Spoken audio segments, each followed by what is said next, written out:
В эфире программа «Актуальное интервью». С вами Дарья Короленкова. Приветствую. Якутия – один из самых пожароопасных регионов страны. С 1 мая республики официально объявлен пожароопасный сезон.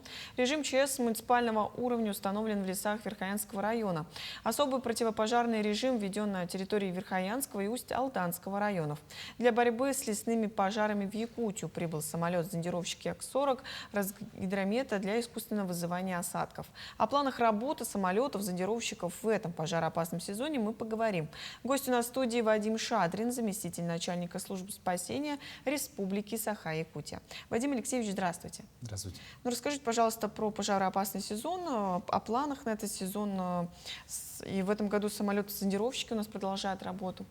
Как вообще устроены у нас условия контракта? В этом году, значит, самолеты-зондировщики у нас будут работать четвертый год на нашей республике. 13 мая прибыл Як-40 Метео Центральной аэрологической обсерватории.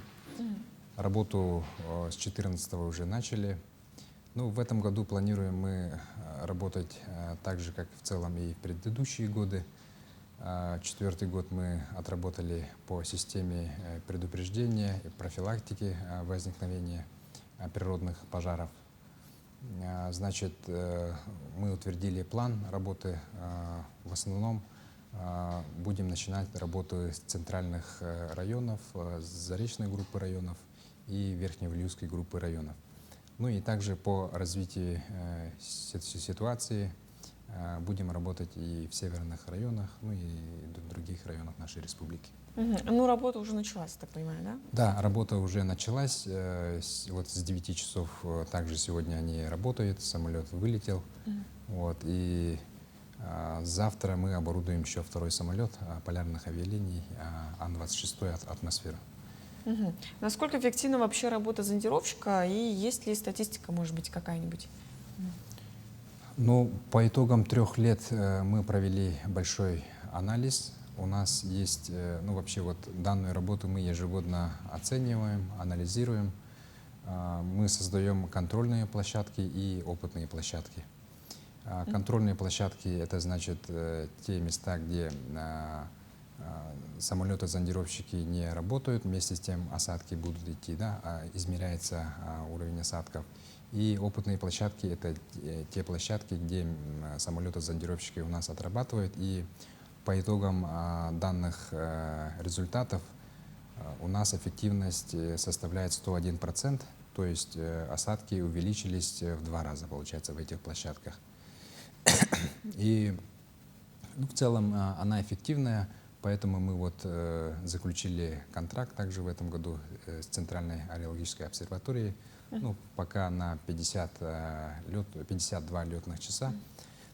И в последующем от прохождения пожароопасного сезона правительством республики будет рассмотрено заключение дополнительного контракта. В прошлом году самолеты-зондировщика отлетали 223 летных часа. Да? В этом году мы пока вот заключили на 52 часа. И, возможно, есть большая вероятность, что будем также увеличивать летные часы, заключать дополнительный контракт. Значит, в республике также в этом году будут работать 2 самолета. Як-40 Метео вот, Центральной аэрологической обсерватории и Ан-26 полярных авиалиний «Атмосфера». Ну, здесь почему мы используем 2 воздушных судна? В целях,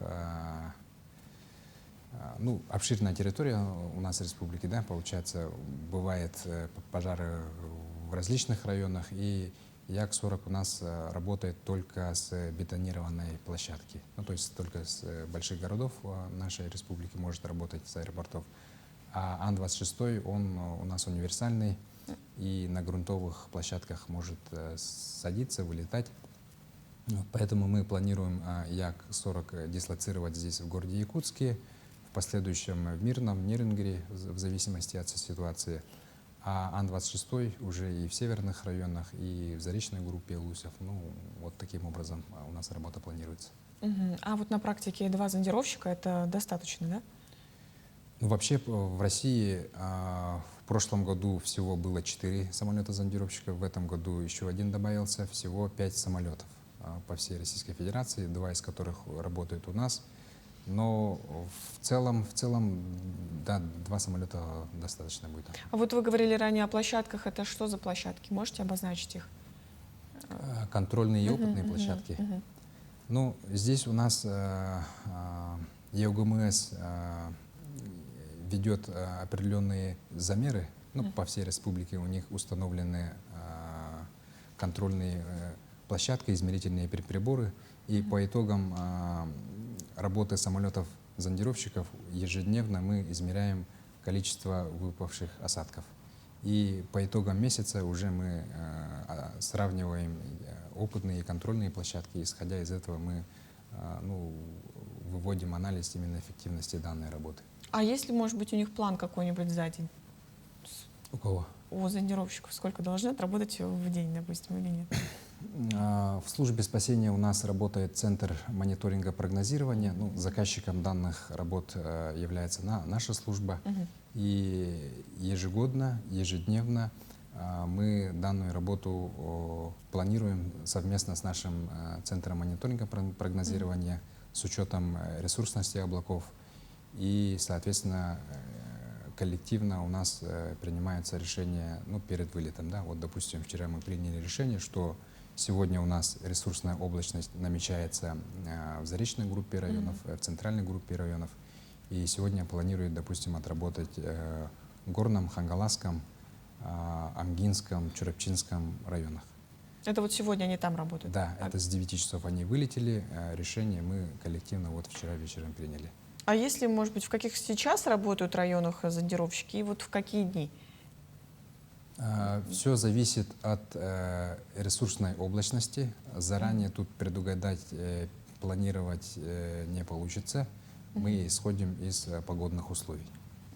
Экипаж зондировщиков приезжает из Москвы, Центральная аэрологическая обсерватория. Вообще были планы обучать местных специалистов? Расскажите, пожалуйста, об этом. Да, экипаж, значит, у нас прибыл 13 мая. Вот 4-й год мы с ними будем работать. Но вообще вот Центральная аэрологическая обсерватория данные работы проводит с 60-х годов. У них колоссальный опыт.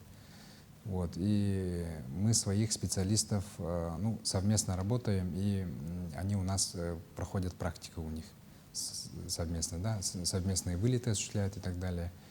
Мы специалистов своих, 4 специалистов обучили на проведение данных работ по искусственному вызыванию осадков. И в перспективе, в будущем, служба спасения планирует получить лицензию на проведение данных работ.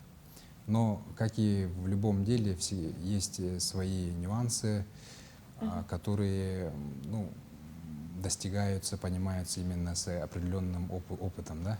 Вот, наши ребята вот сейчас перенимают опыт, и в перспективе, в будущем, я думаю, мы решим этот вопрос, и наша республика будет проводить данные работы самостоятельно. Для этого у нас уже создан свой самолет на базе полярных авиалиний Ан-26. То есть воздушное судно у нас есть, специалисты обученные у нас есть.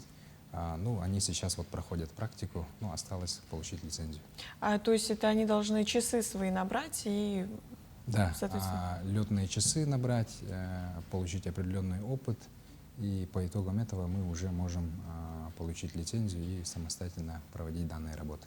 А планируется ли в будущем вообще увеличение таких сотрудников? И вот, на ваш взгляд, по практике, сколько-то на это уйдет времени, допустим, на обучение? Мы обучили специалистов Центра мониторинга и прогнозирования. Конечно, наши специалисты в этом направлении в период паводкоопасного периода, пожароопасного периода, конечно, сильно загружены. И в будущем, конечно, было бы хорошо увеличение штатных единиц в этом плане. И, конечно же, потребуются дополнительные специалисты, потому что они одновременно занимаются и прогнозированием по паводку, и пожароопасный сезон, и также вот принимают решения, проводят анализ по погодным условиям, в том числе и работы самолетов-зондировщиков. То есть пока не хватает сотрудников, позволяет ли вообще площадка для обучения? Площадка позволяет, все условия для этого у нас есть. Ну, как я говорил, у нас осталось получить лицензию, но в этом году мы перенимаем опыт у Центральной аэрологической обсерватории. А сколько самолетов должно быть для того, чтобы обучить, собственно, сотрудников? Ну, Мгм. для получения лицензии достаточно одного воздушного судна. Вот. Одного? Да, оно у нас есть на базе полярных авиалиний. Ну, допустим, служба спасения заключит договор с полярными авиалиниями, и на базе данного воздушного судна мы уже сможем получить данную лицензию. Ну, в общем, все еще впереди, я так понимаю. Да, все Планы? впереди. Планы у нас большие, но на сегодняшний день мы работаем в таком плане. Ну, хотелось бы отметить, что специалисты Центральной аэрологической обсерватории, ну, высокие профессионалы своего дела, они уже знают наши климатические условия нашей республики. Ну, уже вот в этом году 4-й год будем работать совместно. Ну, успехов, Вадим Алексеевич, спасибо за подробную информацию, которую вы сегодня нам предоставили. Спасибо. Это была программа «Актуальное интервью». До встречи.